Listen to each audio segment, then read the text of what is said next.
नमस्ते, अभिवादन आपका इनोसेंट इन्वेस्टर के इस नए वीडियो में। दोस्तों, एक्साइड ने अपना इंश्योरेंस बिजनेस प्लान किया है कि वो HDFC लाइफ को बेच देंगे। और ये न्यूज़ आते ही एक गाना याद आ गया, इसमें तेरा घाटा मेरा कुछ नहीं जाता। ये मैंने क्यों कहा, अंत तक समझ जाएंगे आप, लेकिन न्यूज़ जान लीजिए। एक्साइड लाइफ ये है सब्सिडियरी किसकी, एक्साइड इंडस्ट्रीज़ की। ये कंपनी जो है, मतलब इनकी जो सब्सिडियरी है, इसको बेचा जा रहा है HDFC लाइफ को। कितने रुपए में?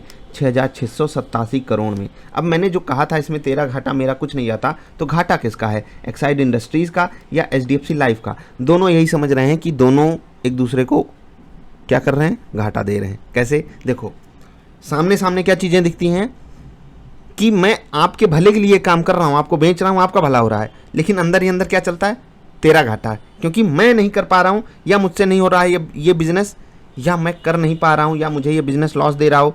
वो अलग अलग सिनारियोज बनते हैं। जैसे कि एक्साइड अगर अपना बिजनेस लाइफ इंश्योरेंस वाला बेच रहा है HDFC लाइफ को, इसका मतलब या तो ये बिजनेस कर नहीं पा रहे हैं, या तो ये यहाँ से उतना प्रॉफिट नहीं जनरेट कर पा रहे हैं जितना करना चाहिए, या इनको कुछ ना कुछ दिक्कतें आ रही हैं। अब जब ये खरीद रहे हैं तो इनके शेयर होल्डर्स क्या सोच रहे हैं कि ये फालतू की डील क्यों ले रहे हैं। इनके पास खुद का इतना बड़ा बिजनेस है, इतने बड़े हैं ये, इवन सबसे बड़े हैं, उसके बावजूद इनको क्या ज़रूरत पड़ रही है खरीदने की एक इंश्योरेंस कंपनी को जिसका वैल्यूएशन भी काफ़ी अट्रैक्टिव नहीं है, खासकर इस सिचुएशन में। तो इस कारण क्या हुआ कि एक्साइड वालों को लग रहा है कि उनका घाटा, HDFC वालों को लग रहा है कि भाई आगे चल के हम इससे बड़ा बिजनेस निकालेंगे, बड़ा पैसा कमाएंगे, क्योंकि हमको और बड़ा होना है, हमको जायंट बनना है। हम जायंट हैं और बड़े जायंट बनेंगे, समझ रहे हैं, बड़े बड़े जायंट।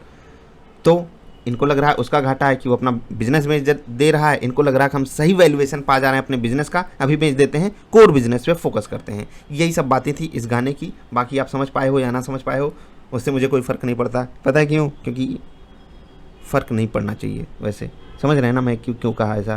क्योंकि हमको शेयर खरीद के और बेच के पैसा कमाना है। कौन कंपनी क्या डील कर रही है हमारे लिए पॉजिटिव नेगेटिव हो सकता है। जैसे कि हमको बड़े गुमान से लग रहा था कि ये जो पॉजिटिव मोमेंटम आ रहा है, हमने स्टॉक को बहुत सही जगह पे पकड़ लिया, बढ़िया मोमेंटम हमको दिखा रहा है। लेकिन ये बात पता है क्या थी? बात ये थी कि बड़े प्लेयर्स को पता था कि ये वाली न्यूज़ आने वाली है, तो यहाँ मोमेंटम जो आया है विथ हैवी वॉल्यूम जो आया ना, ये इसी बात का संकेत था कि कुछ हो रहा है अंदर ही अंदर। लोग दबा के शेयर्स खरीद रहे हैं। हमें लग रहा था कि हमने शेयर को बहुत सही समय पर पकड़ लिया है, लेकिन कुछ और ही बात थी।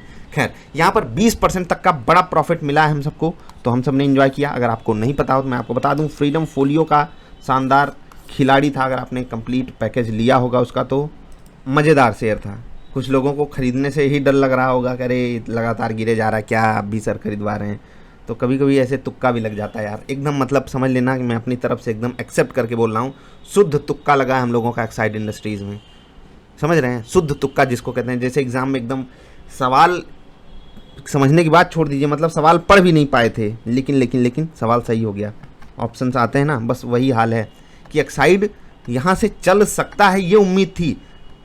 दौड़ेगा, भागेगा, शेर बन जाएगा, चीता बन जाएगा, ये नहीं पता था। यही मोमेंटम एक्सपेक्टेड नहीं था। आज जो 10-12% का एक्स्ट्रा मोमेंटम आ गया, उसकी तो उम्मीद ही क्या कहें, मतलब कमाल हुआ। HDFC लाइफ वाले परेशान हो गए हैं। शॉर्ट टर्म के लिए उनको पेन दिखाई दे रहा है, लेकिन लॉन्ग टर्म में मैं बता दूँ बड़ा बेनिफिशियरी HDFC लाइफ ही होगा। एक्साइड इस पैसे का कैसे सदुपयोग करता है वो तो आने वाला वक्त बताएगा, लेकिन HDFC लाइफ इनका जो बिजनेस लिया है ना, कमाल करेगा। याद रखिएगा, ये एक बेटर बेट साबित होगी आपके लिए। यहाँ पर जो गिरावट आए आने वाले समय में, ये मोमेंटम भी हमने पकड़ा है, मैंने आपको कल ही वीडियो बना कर दिया था। लेकिन आगे अगर कोई भी बड़ी गिरावट आती है यहाँ पर, कैच दिस लायन, समझ रहे हैं, वरना सब गड़बड़ हो जाएगा। शेर की सवारी करना सीखो, शेर की। बस सही शेयर में रहोगे, तुक्का भी लगेगा तो मौज आएगी, समझ रहे हैं।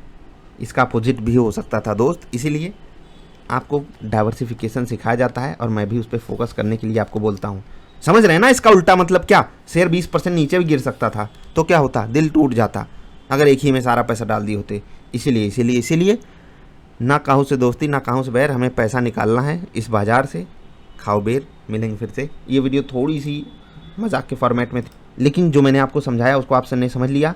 एक नटसेल में बता दूं, एक्साइड को फायदा ये है कि वो पैसा पाएंगे, उस पैसे का उपयोग अपने कोर बिजनेस में करेंगे, ग्रो करेंगे उस बिजनेस को। डेट वगैरह कम करने में काम आएंगी चीज़ें काफ़ी अच्छे से, डेट हैंडलिंग अच्छे से हो पाएगी। कैपेक्स ये बढ़ा सकते हैं, सिचुएशन को अंडर कंट्रोल कर सकते हैं। बड़े प्लेयर से जो कि इस सेगमेंट में आना चाहते हैं उनसे ये लड़ाई करने में काफ़ी मदद करेगा। HDFC लाइफ का फ़ायदा यहाँ पर ये है, भले शॉर्ट टर्म में नेगेटिव लग रहा हो, वैल्यूएशन महंगा वो पा रहे हैं, लेकिन फिर भी उनका फ़ायदा ये है कि और बड़े बनेंगे। और जब आपके पास एक बड़ी काबिलियत होती है ना, तो लॉन्ग रन में आपको फ़ायदा ही होता है। तो दोनों का अपनी अपनी जगह फ़ायदा है, लेकिन दोनों अभी सोच रहे हैं कि इसमें तेरा घाटा मेरा कुछ नहीं जाता। मिलेंगे फिर से, नमस्कार।